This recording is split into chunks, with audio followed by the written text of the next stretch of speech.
મિત્રો, મારી પ્રાથમિક શાળામાં તમારું હાર્દિક સ્વાગત છે। મારી શાળાનું નામ વડોદ પ્રાથમિક શાળા છે। તમે અત્યારે જોઈ શકો છો આ સરસ મજાના વાતાવરણમાં અમારી શાળા ચારે બાજુથી ખીલી ઉઠી છે। અમારી શાળામાં તમને ચારે બાજુ ગ્રીનરી દેખાશે। મારી શાળામાં અંદાજે 200 થી 250 જેટલા વૃક્ષોનું જતન થઈ રહ્યું છે। તમે જુઓ તો ચારે બાજુ તમને લીલોતરી દેખાશે।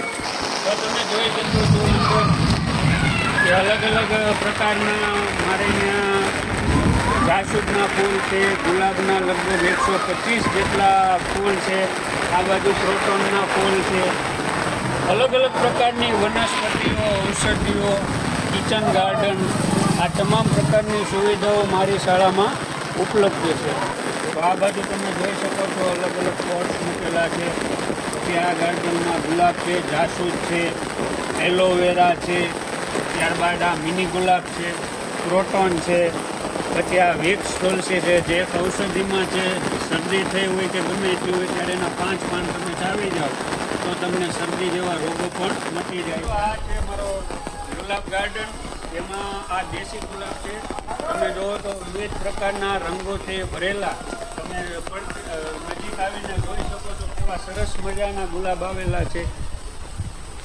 તો આ તમામ પ્રકારની સુવિધા છે મારી શાળામાં ઉપલબ્ધ છે। હવે આગળ તમે આવો, આ બાજુ કિચન ગાર્ડન છે। કિચન ગાર્ડનમાં વિવિધ પ્રકારના શાકભાજીઓ વાવવામાં આવેલ છે, જેમાં ગુવાર, રીંગણા, ટમેટા, મરચી, ભીંડો, ઘીસોડા, ચોળા, તુવેર, વાલ, આ તમામ પ્રકારનું છે કિચન ગાર્ડનમાં મેં વાવેતર કરેલું। આ બાજુ તમે જોઈ શકો છો અલગ અલગ પ્રકારના ગુલાબના પ્લાન્ટ છે। ગુલાબના અલગ અલગ પ્રકારના બધા કલર અવેલેબલ છે।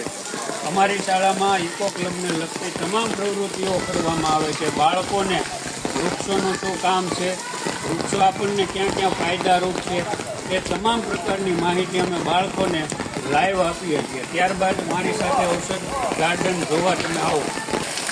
ત્યારબાદ આ મારો ઔષધ ગાર્ડન છે। ઔષધ ગાર્ડનમાં અલગ અલગ પ્રકારની ઔષધિઓ છે, જેમાં અંજીર છે, લસણ વેલ છે, સફરજન છે, બારમાસી આંબો, ઓલ સ્પાઇસ વગેરે અલગ અલગ પ્રકારની ઔષધિઓ। આ બાજુ તમે પપૈયા જોઈ શકો છો, અને પપૈયાનું પણ અહીંયા વૃક્ષ અમે વાવેલું છે। ત્યારબાદ અલગ અલગ વરિયાળી છે, એલચી છે, આ તમામ પ્રકારના રોપાઓ છે એ મારી શાળામાં મેં ઉપલબ્ધ કર્યા છે। હવે ચાલો, તો આ મિત્રો અમારું પાછળનું મેદાન છે।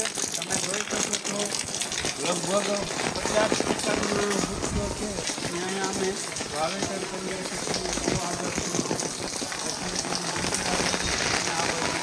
કરેણના ઝાડ છે,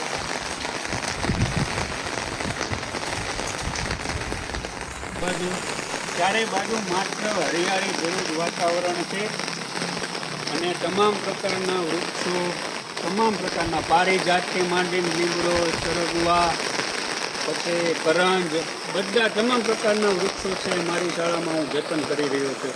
તો તમને મારી આ ઇકો ક્લબની પ્રવૃત્તિ કેવી લાગી જરૂરથી મને જણાવજો।